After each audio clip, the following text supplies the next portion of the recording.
พร้อมแล้วทั้งหมดเตรียมตัวกราบพระทำวัดเย็นครับทั้งหมดกราบพระพร้อมกันครับกราบกร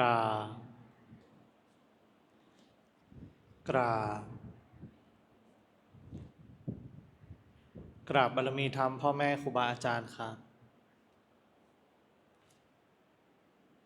ทั้งหมดกล่าวคำบูชาพระรัตนตรัยพร้อมกันครับอิมินาสการเรนะพุทธังอภิปูชยามะอิมินาสการเรนะธัมมังอภิปูชยามะอิมินาสการเรนะสังฆังอภิปูชยามะอะระหังสัมมาสัมพุทโธภควาพุทธังภควันตังอภิวาเทมิสวากขาโตภควตาธัมโมธัมมังนามัสสามิสุปฏิปันโนภควโตสาวกสังโฆสังฆังนะมามิหันธรรมยังพุทธัสสะภะคะวะโตปุพพาคณามะการังกโรมะเสนะโมตัสสะภะคะวะโตอะระหะโตสัมมาสัมพุทธัสสะนะโมตัสสะภะคะวะโตอะระหะโตสัมมาสัมพุทธัสสะนะโมตัสสะภะคะวะโตอะระหะโตสัมมาสัมพุทธัสสะพุทธังสรณังคัจฉามิธัมมังสรณังคัจฉามิสังฆังสรณังคัจฉามิทุติยัมปิพุทธังสรณังคัจฉามิทุติยัมปิธัมมังสรณังคัจฉามิทุติยัมปิสังฆังสรณังคัจฉามิตาติยัมปิพุทธังสรณังคัจฉามิตาติยัมปิธัมมังคัจฉามิตาติยัมปิสังฆังสรณังคัจฉามิเปิดหนังสือไปหน้าที่12ครับหน้า12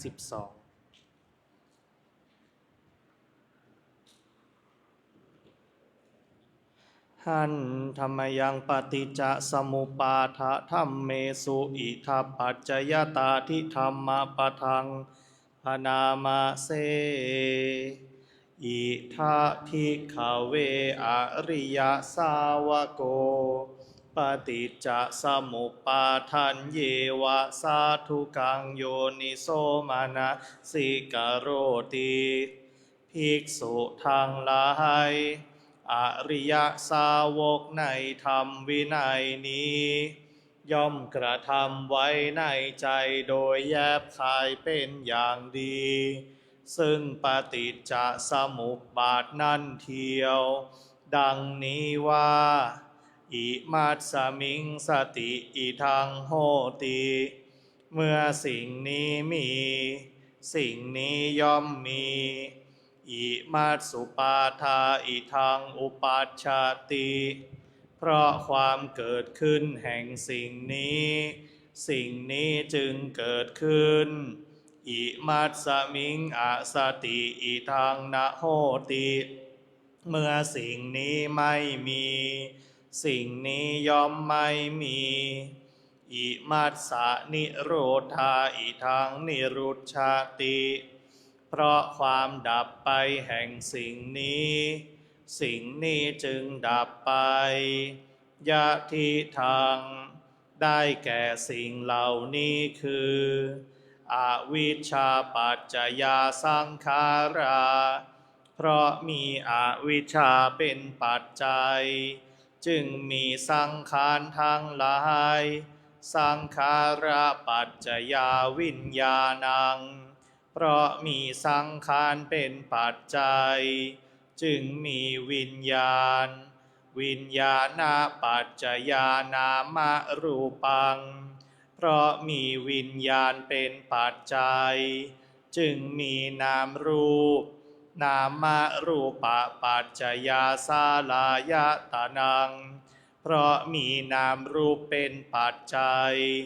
จึงมีสาลายตนะสาลายตนะปัจจยาภัสโสเพราะมีสาลายตนะเป็นปัจจัยจึงมีผัสสะผัสสะปัจจยาเวทนาเพราะมีผัสสะเป็นปัจจัยจึงมีเวทนาเวทนาปัจจยาตัณหาเพราะมีเวทนาเป็นปัจจัยจึงมีตัณหาตัณหาปัจจยาอุปาทานังเพราะมีตัณหาเป็นปัจจัยจึงมีอุปาทานอุปาทานาปัจจยาภะโวเพราะมีอุปาทานเป็นปัจจัยจึงมีภพภาวะปัจจยาชาติเพราะมีภพเป็นปัจจัยจึงมีชาติชาติปัจจยาชรามรณัง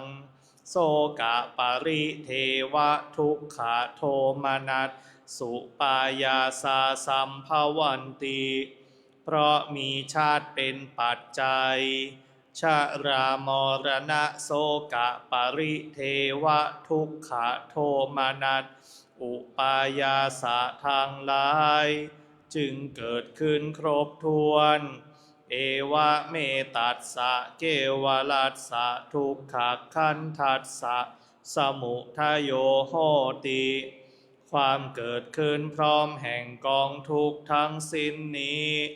ย่อมมีด้วยอาการอย่างนี้อวิชชายตะเววะอะเสสะวิราคะนิโรธาสังขาระนิโรโธ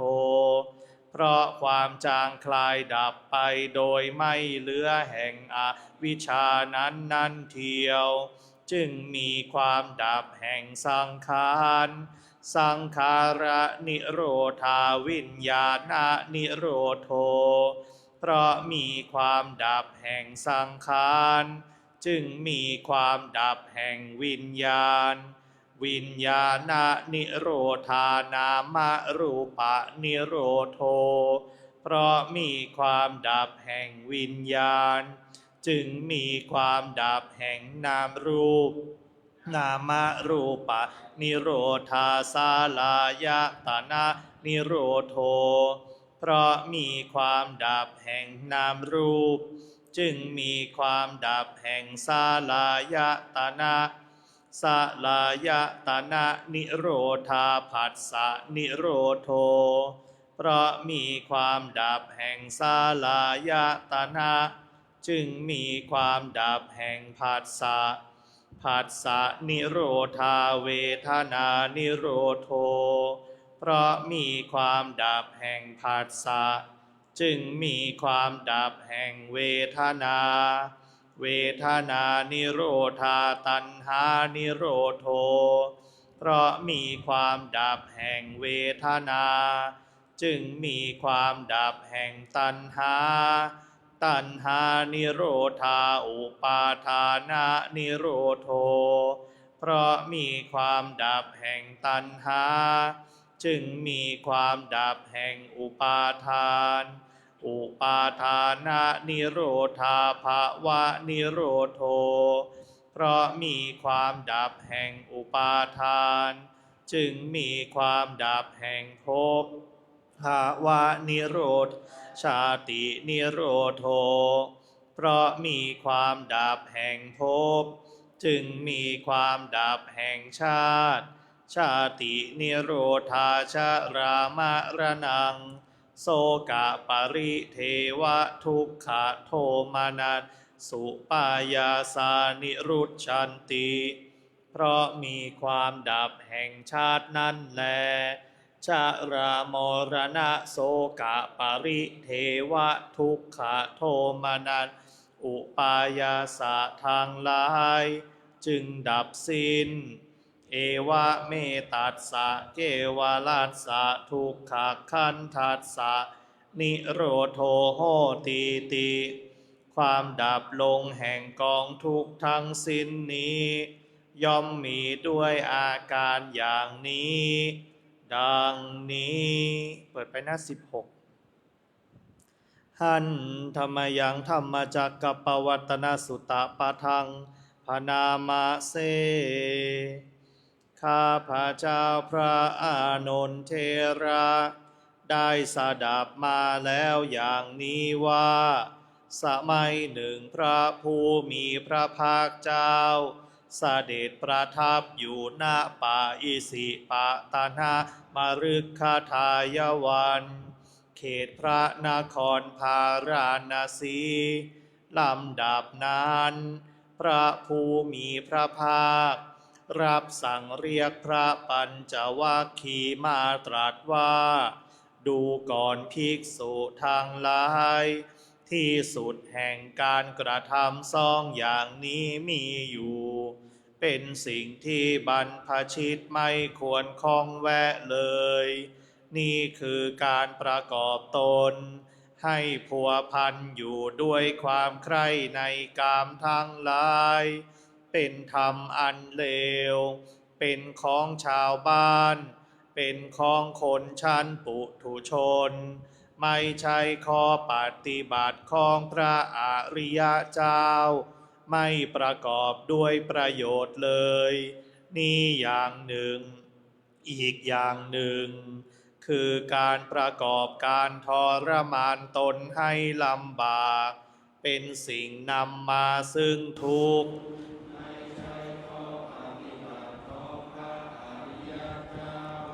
ไม่ประกอบด้วยประโยชน์เลยดูก่อนภิกษุทั้งหลายข้อปฏิบัติเป็นทางสายกลางไม่เข้าไปห้าส่วนสุดแห่งการกระทำสองอย่างนั้นมีอยู่เป็นข้อปฏิบัติที่ตถาคตได้ตรัสรู้พร้อมเฉพาะแล้วเป็นเครื่องกระทำให้เกิดจักษุเป็นเครื่องกระทำให้เกิดญาณย่อมเป็นไปเพื่อความสงบเพื่อความรู้ยิ่งเพื่อความรู้พร้อม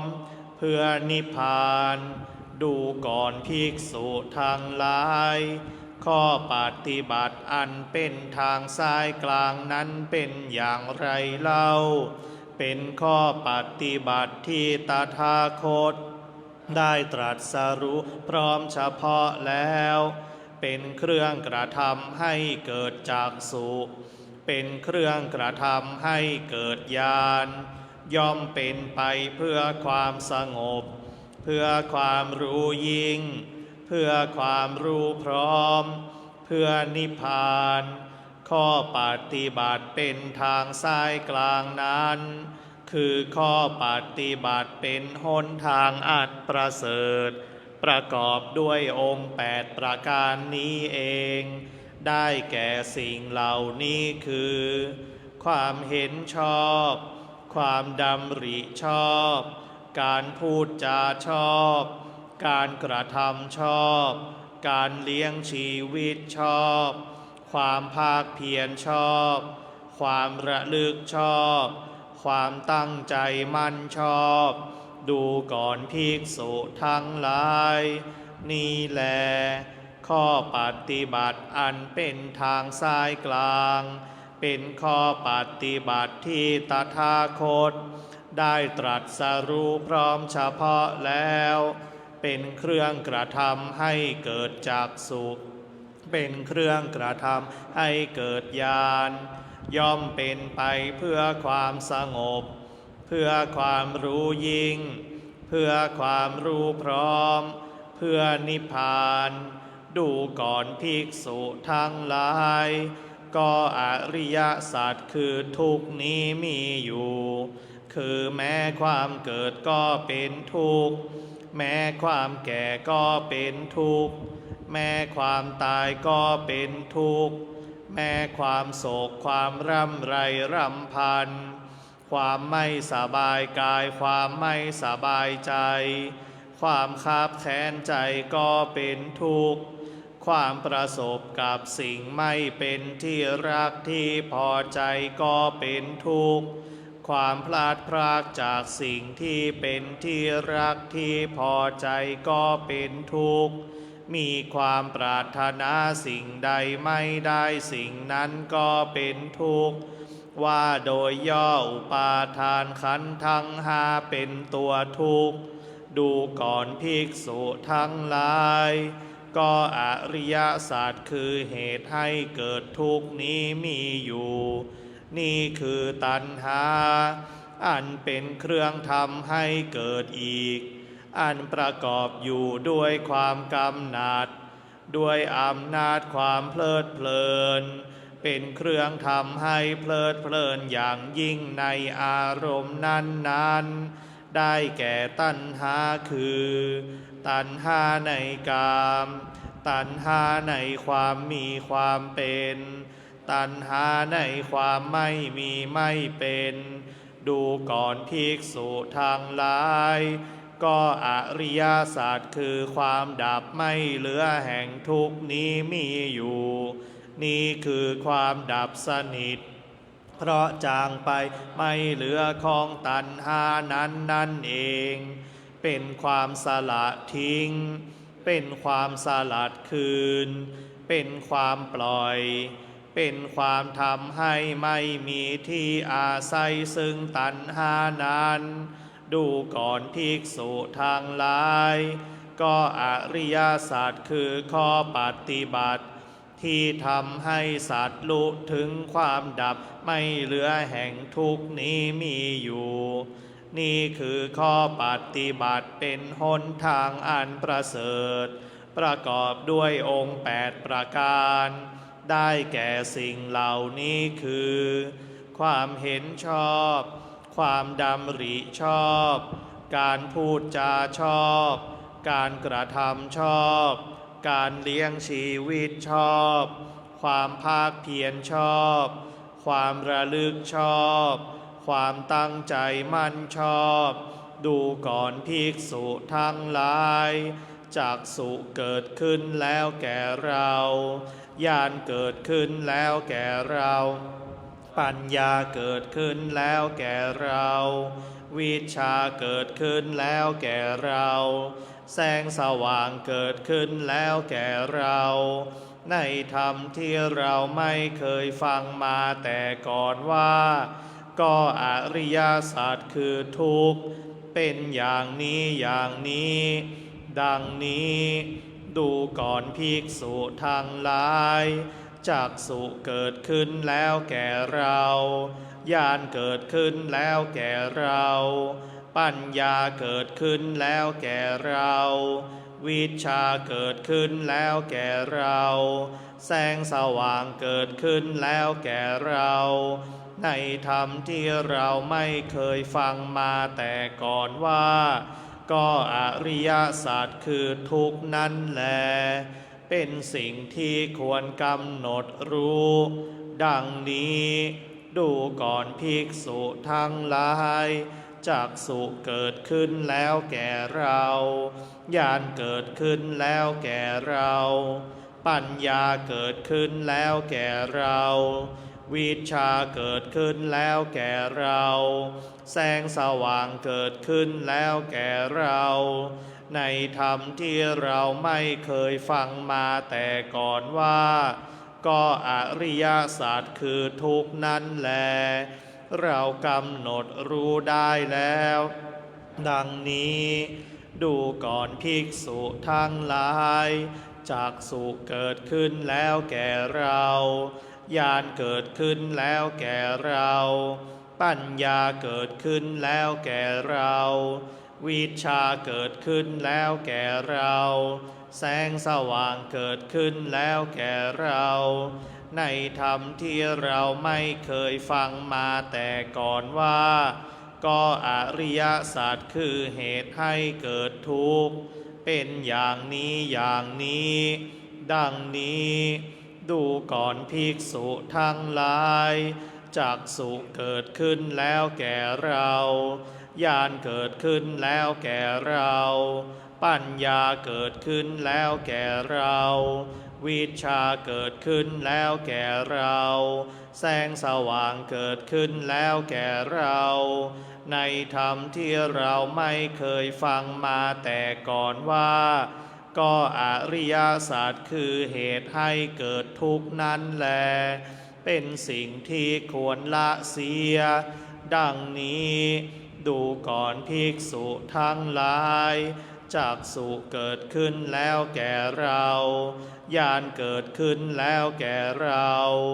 ปัญญาเกิดขึ้นแล้วแก่เราวิชชาเกิดขึ้นแล้วแก่เรา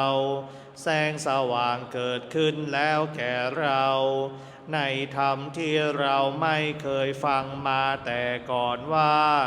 ก็อริยสัจคือเหตุให้เกิดทุกข์นั้นแลเราละได้แล้วดูก่อนภิกษุทั้งหลายจักษุเกิดขึ้นแล้วแก่เราญาณเกิดขึ้นแล้วแก่เราปัญญาเกิดขึ้นแล้วแก่เราวิชชาเกิดขึ้นแล้วแก่เราแสงสว่างเกิดขึ้นแล้วแก่เราในธรรมที่เราไม่เคยฟังมาแต่ก่อนว่าก็อริยสัจคือความดับไม่เหลือแห่งทุกข์เป็นอย่างนี้อย่างนี้ดังนี้ดูก่อนภิกษุทั้งหลายจักษุเกิดขึ้นแล้วแก่เราญาณเกิดขึ้นแล้วแก่เราปัญญาเกิดขึ้นแล้วแก่เราวิชชาเกิดขึ้นแล้วแก่เราแสงสว่างเกิดขึ้นแล้วแก่เราในธรรมที่เราไม่เคยฟังมาแต่ก่อนว่าก็อริยสัจคือความดับไม่เหลือแห่งทุกข์นั้นแลเป็นสิ่งที่ควรทำให้แจ้งดังนี้ดูก่อนภิกษุทั้งหลายจักษุเกิดขึ้นแล้วแก่เราญาณเกิดขึ้นแล้วแก่เราปัญญาเกิดขึ้นแล้วแก่เราวิชชาเกิดขึ้นแล้วแก่เราแสงสว่างเกิดขึ้นแล้วแก่เราในธรรมที่เราไม่เคยฟังมาแต่ก่อนว่าก็อริยสัจคือความดับไม่เหลือแห่งทุกข์นั้นแลเราทำให้แจ้งได้แล้วดูก่อนภิกษุทั้งหลายจักษุเกิดขึ้นแล้วแก่เราญาณเกิดขึ้นแล้วแก่เราปัญญาเกิดขึ้นแล้วแก่เราวิชชาเกิดขึ้นแล้วแก่เราแสงสว่างเกิดขึ้นแล้วแก่เราในธรรมที่เราไม่เคยฟังมาแต่ก่อนว่าก็อริยสัจคือข้อปฏิบัติที่ทำให้สัตว์ลุถึงความดับไม่เหลือแห่งทุกข์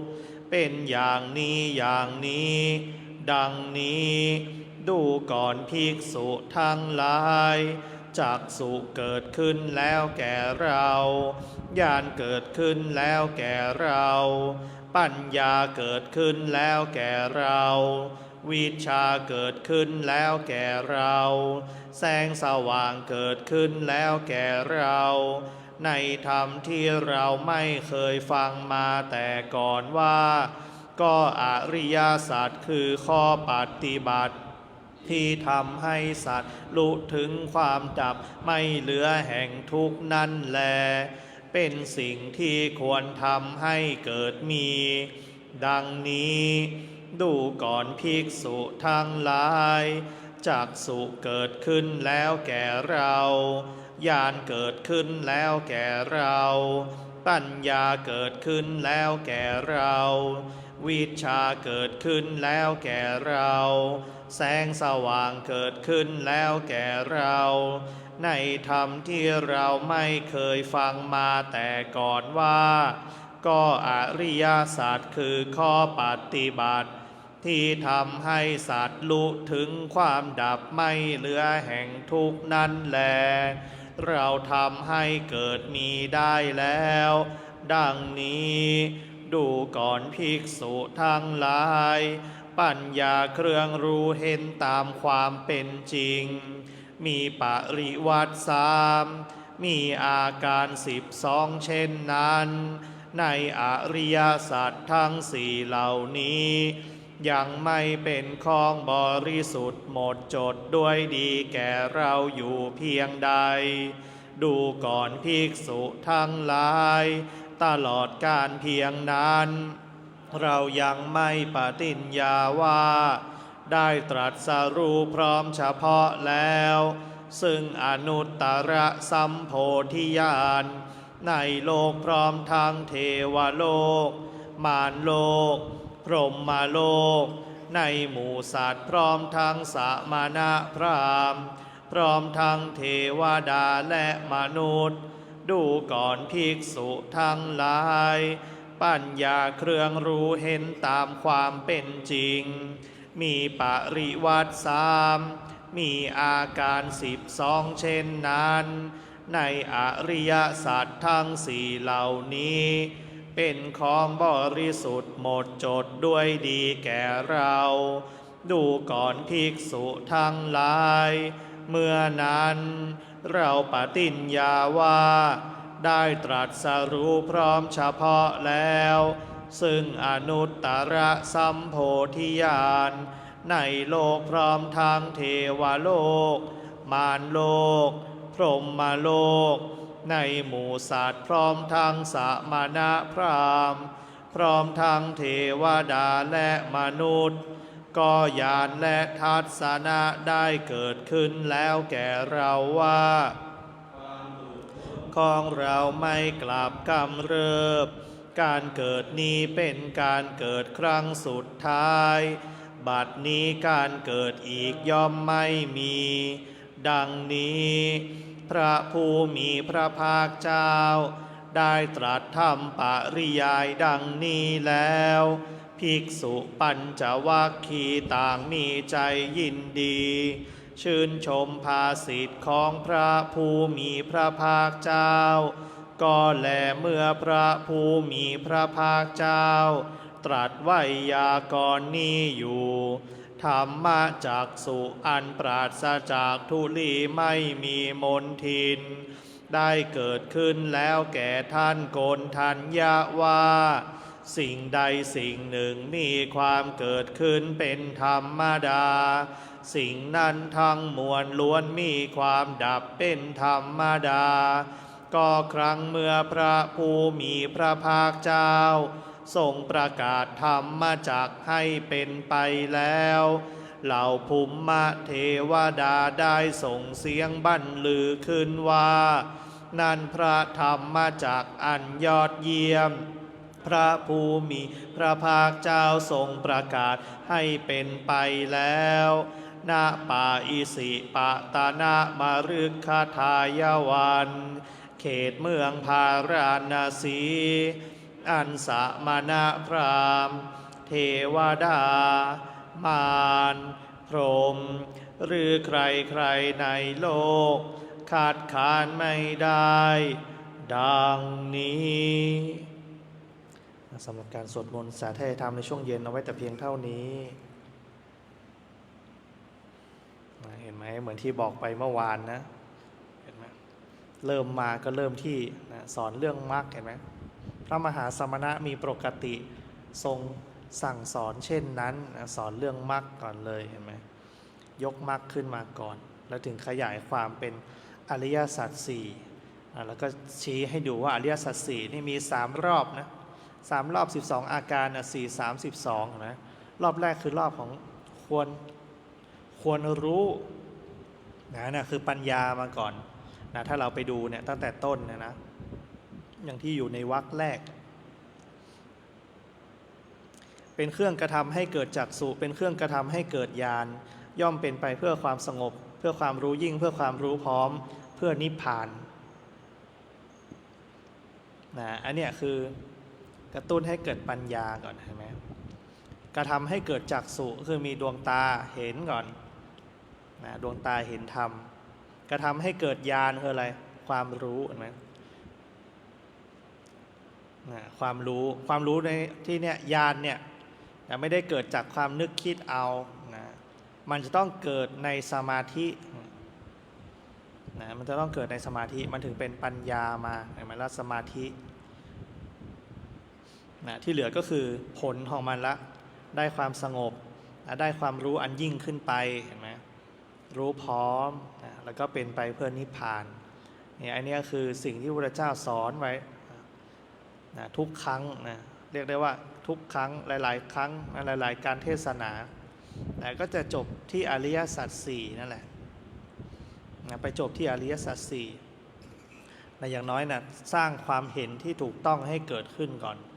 นะอย่างกินจิสมุทยธรรมังเนี่ยสัพพันตังนิโรธธรรมมันติในที่เราสวดกันไปเนี่ยนี่เรียกว่าดวงตาเห็นธรรมจักษุเกิดขึ้นแล้วแก่เราเนี่ยก็มีความเข้าใจว่าอย่างนี้แหละเข้าใจว่าสิ่งใดสิ่งหนึ่งมีความเกิดขึ้นเป็นธรรมดาสิ่งนั้นทั้งปวงล้วนดับไปเป็นธรรมดาอันนี้คือความเข้าใจนะยังไม่ได้ทำอะไรเลยนะทำให้เกิดความเข้าใจก่อนไงความเข้าใจอย่างแจ่มแจ้งเกิดพอมันเป็นอย่างเงี้ยเกิดขึ้นธรรมดานี่ดับไปธรรมดานี่เห็นไหมอะไรสิ่งใดสิ่งหนึ่งเห็นไหมไม่มีอะไรมีแค่สิ่งหนึ่งเฉยๆที่มันเกิดขึ้นและสิ่งนั้นแหละไอ้สิ่งหนึ่งสิ่งนั้นมันก็ดับไปเป็นธรรมดาเห็นไหมเหมือนเรารู้ได้ไงเห็นไหมเกิดขึ้นเป็นธรรมดาเดี๋ยวก็ดับไปเป็นธรรมดานะทุกอย่างเกิดขึ้นเป็นธรรมดาดับไปเป็นธรรมดาฝนจะตกก็ธรรมดาของมันที่มันจะตกมันตกแล้วมันก็ต้องหยุดเป็นธรรมดาของมันนะหลักการมันคือหลักการของเหตุและปัจจัยนะมันคือเหตุและปัจจัยเหมือนเรามาเกิดเป็นอย่างนี้จริงๆก็เกิดธรรมดาแหละแต่การเกิดมาในรูปร่างแบบนี้ในลักษณะแบบนี้เกิดมาในครอบครัวเกิดมาในสถานที่แบบนี้อันนี้เป็นไปตามเหตุตามปัจจัยนะนี่คือผลของมันผลจากอดีตแล้วนะเราเข้าใจสิ่งนี้ว่ามันเป็นกรรมแต่ความเป็นจริงแล้วมันคือวิบากนะมันคือผลของการกระทำที่ผ่านมาแล้วในอดีตนะการเกิดใหม่ที่มันส่งผลอย่างนี้นะไปเรื่อยๆเห็นไหมอยู่ที่ว่าเราเอาข้อมูลอะไรไปอยู่ที่ว่าเรายึดติดข้อมูลแบบไหนนะจริงๆการเกิดดับของจิตเนี่ยที่มันจิตเกิดดับต่อเนื่องกันเป็นตัวเป็นตนต่อเนื่องกันไปเรื่อยๆส่งผลกันไปเรื่อยๆอย่างเงี้ยนะลักษณะการเกิดดับของจิตตรงเนี้ยเปรียบเสมือนกับเหมือนกับเวลาเราเปลี่ยนโทรศัพท์เห็นไหมเครื่องเก่าก็เหมือนร่างเก่านะ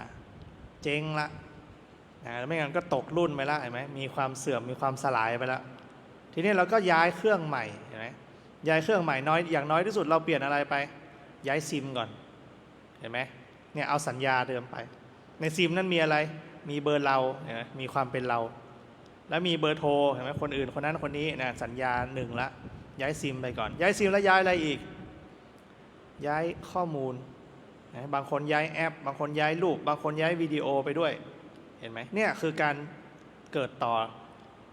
มันต่อเนื่องกันไปอย่างเงี้ยทั้งที่มันเป็นโทรศัพท์คนละเครื่องแล้วแต่สิ่งที่มันสืบต่อกันนั่นคือสัญญาเห็นไหมคือชุดข้อมูลนั่นแหละมันสืบต่อกันไปเรื่อยๆฉะนั้นเราถึงมีความรู้สึกว่าจิตมันไม่ตายวิญญาณมันไม่ตายเห็นไหมเราถึงมีความรู้สึกว่าวิญญาณมันไปเรื่อยๆเห็นไหมมันไปเกิดใหม่แต่จริงๆมันคือคนละดวงกันนะเปรียบเสมือนกับโทรศัพท์คนละเครื่องกันแล้วเห็นไหมเครื่องเก่ากับเครื่องใหม่คนละเครื่องแต่สิ่งที่มันเอาติดไปด้วยนะคือสัญญาเฉยๆอย่างเรามาสาธยายพระสูตรเนี่ยไม่มาอ่านอย่างนี้ นะท่องมาสวดกันยังไงเพื่ออะไรเติมสัญญานะอย่างน้อยเราอ่านธรรมจักรนะสวดธรรมจักรฉบับแปลไทยแล้วเนี่ยนะเราก็ต้องเก็บเกี่ยวข้อมูลไปละอย่างน้อยเราจำได้ให้จำได้ให้ระลึกได้ก่อนว่าเนี่ยความเห็นที่ถูกต้องคือสิ่งใดสิ่งหนึ่งมีความเกิดขึ้นเป็นธรรมดานี่แหละสิ่งนั้นทั้งปวงล้วนดับไปเป็นธรรมดาแล้วเราก็ไปพิสูจน์ความเห็นนี้เห็นไหมพิสูจน์มันเกิดขึ้นเองไหมเกิดขึ้นเองธรรมดาธรรมดามันไหมแล้วมันดับไปเองแบบธรรมดาธรรมดาของมันไหมเกิดขึ้นตามสภาพดับไปตามสภาพทุกอย่างมันมีการเกิดดับอยู่แล้วอย่างนี้นะจะได้ให้เราได้พิจารณาแต่ในขณะที่พิจารณานั้นทำยังไงให้เกิดญาณก็ต้องพิจารณาโดยอาศัยสมาธินะมีสติยังไม่พอแล้วมีที่ระลึกยังไม่พอนะต้องตั้งมั่นด้วยนะฉะนั้นในช่วงต่อไปจะให้เราได้เจริญสมาธิภาวนาให้เราอธิษฐานรับพระกรรมฐานพร้อมกันข้าพเจ้าขอตั้งจิตอธิษฐานด้วยสัจจวาจาว่าข้าพเจ้าจะเป็นผู้มีสติมีสัมปชัญญะโดยกระทำไว้ในใจว่าข้าพเจ้าจะทำความรู้สึกตัวในขณะหายใจเข้ายาวในขณะหายใจออกยาวในขณะหายใจเข้าสั้นในขณะหายใจออกสั้นข้าพเจ้าจะอดทนอดกลั้นไม่หลงในความพอใจไม่ปฏิเสธความไม่พอใจจะระงับความอยากมีความอยากเป็นความไม่อยากมีความไม่อยากเป็นตลอดการนั่งสมาธิภาวนาอิมังกัมมัฏฐานังอธิษฐามิอิมังภาวนานังอธิษฐามิลำดับต่อไปเราก็จะได้เจริญสมาธิภาวนานะเนี่ยอธิษฐานไว้แล้วนะตั้งจิตอธิษฐานแล้วว่าจะทำความรู้สึกตัวขณะหายใจเข้าหายใจออกจะลมสั้นจะลมยาวนะจะไม่ทำอย่างอื่นนะจะไม่ทำอย่างอื่นนอกจากพิจารณาลมหายใจไม่พิจารณาร่างกายไปนี่แหละเนี่ยจะได้รู้ว่าเรามีสัจจะต่อตัวเองขนาดไหนนะค่อยๆพิจารณาดูตามจริงนะรู้ตามจริงอะไรที่เราพอใจนะเราก็ไม่หลงมันนะอะไรที่เราไม่พอใจเราก็ไม่ปฏิเสธผลักไสมันเห็นไหมรู้ว่ามันมีก็พอนะรู้ว่ามันมีมันไม่มีก็รู้ว่ามันไม่มีนั่นแหละไม่ต้องไปถามหาเห็นไหมนะระงับความอยากมีอยากเป็นนะไม่ต้องไปถามหามันจะสงบเมื่อไหร่นะไม่ปฏิเสธมันนะความไม่อยากมีไม่อยากเป็นเนี่ยไม่สงบสักทีอย่างเงี้ยไหมปฏิเสธความว้าวุ่นฟุ้งซ่านจริงเมื่อไหร่ก็ตามที่เรารู้ตามความเป็นจริงก็พอนะไม่ต้องไปมีเรียกว่านะพยายามระงับสิ่งที่เป็นอกุศลคือระงับนิวรณ์ระงับสิ่งที่ทำให้เราว้าวุ่นฟุ้งซ่านนะให้รู้ทันมันนะโดยอาศัยการระลึกรู้นะว่ามันเกิดขึ้นแล้วนะเมื่อไหร่จิตผู้รู้เกิดนะจิตที่มันหลงกับอารมณ์เหล่านั้นมันจะดับไปเองนะมันจะหายไปเองนะมันจะหมดเจตนาไปเองถ้าเรารู้ว่ามีเจตนานะความเป็นเจตนาก็จะดับไปเองแต่ถ้าหลงอยู่กับเจตนาเนี่ยมันก็จะไม่สงบสักทีไม่ตั้งมั่นนะพอไม่ตั้งมั่นปัญญาก็ไม่เกิดญาณก็ไม่เกิดนะ